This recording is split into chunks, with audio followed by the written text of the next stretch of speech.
বর্তমান সময়ে আমরা প্রায় শুয়ে বসেই কাটাই। আমরা কেমন যেন যান্ত্রিক হয়ে পড়েছি। শারীরিক পরিশ্রম আমাদের হয় না বললেই চলে। কাজের জায়গায় হোক আর বাড়িতে হোক আমরা প্রায় সবসময় শুয়ে থাকি, নয়তো বসে থাকি।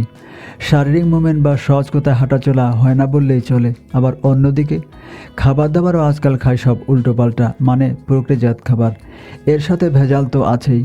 কিন্তু আমাদের স্বাস্থ্য ভালো রাখতে হলে খাদ্যাভ্যাস স্বাস্থ্যকর হওয়া জরুরি, কারণ আমাদের খাবার দাবারের উপরই দেহের রোগ প্রতিরোধ ক্ষমতা অনেকটাই নির্ভর করে।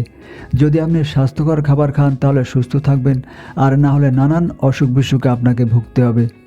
এই অসুখ বিসুখের মধ্যে খাতারনাক একটি হচ্ছে হার্ট অ্যাটাক, যে হার্ট অ্যাটাক মুহূর্তেই আপনাকে মেরে ফেলতে পারে।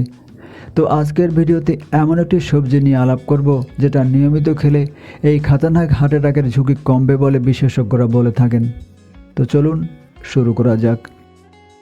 আমাদের সুস্বাস্থ্যের জন্য খাদ্যাভ্যাসে খেয়াল রাখা গুরুত্বপূর্ণ। আপনি কী খাচ্ছেন না খাচ্ছেন তার উপরেই আপনার স্বাস্থ্যের গতিবিধি নির্ভর করে। বিশেষজ্ঞরা বলছেন আমাদের খাবার তালিকায় এমন খাবার রাখতে হবে যেটা পুষ্টিতে ভরপুর, আবার আমাদের স্বাস্থ্যও ভালো রাখে। তেমনি একটি খাবার হচ্ছে মিষ্টি আলু। এই আলু সাধারণত আমরা সেদ্ধ করেই বেশি খাই। পুষ্টিবিদরা বলছেন মিষ্টি আলুতে আছে প্রচুর অ্যান্টিঅক্সিডেন্ট, যেটা আমাদের শরীরকে সুস্থ রাখতে সাহায্য করে।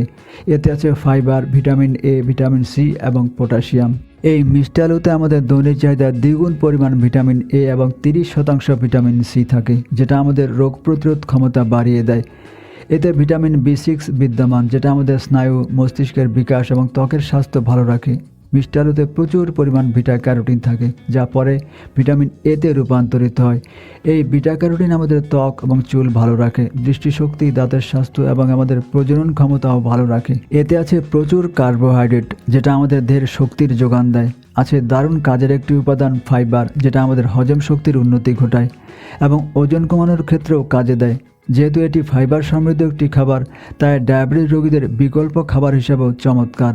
এতে বিদ্যমান কার্বোহাইড্রেট আস্তে আস্তে হজম হয়, ফলে রক্তে গ্লুকোজের মাত্রা নিয়ন্ত্রিত থাকে। তবে ডায়াবেটিস রোগীদের এটি বেশি পরিমাণে খাওয়া মোটে ভালো না। যেহেতু মিষ্টি আলুতে কম ক্যালোরি এবং বেশি ফাইবার থাকে, তাই এটি ওজন কমাতেও সাহায্য করে। দীর্ঘক্ষণ আমাদের পেট ভরা রাখে, ফলে আমাদের খাবার ইচ্ছে উবে যায়। এছাড়াও এটি আমাদের রক্তচাপ নিয়ন্ত্রণে রাখে, ফলে আমাদের হৃদরোগের ঝুঁকিও অনেক কমে যায়। আপনার হৃদরোগের ঝুঁকি কমাতে নিয়মিত ব্যায়াম করতে না পারলেও অন্তত নিয়মিত হাঁটাচলার অভ্যাস গড়ে তুলুন। তো আজ এ পর্যন্তই, কথা হবে পরে কোনো এপিসোডে। আল্লাহ হাফেজ।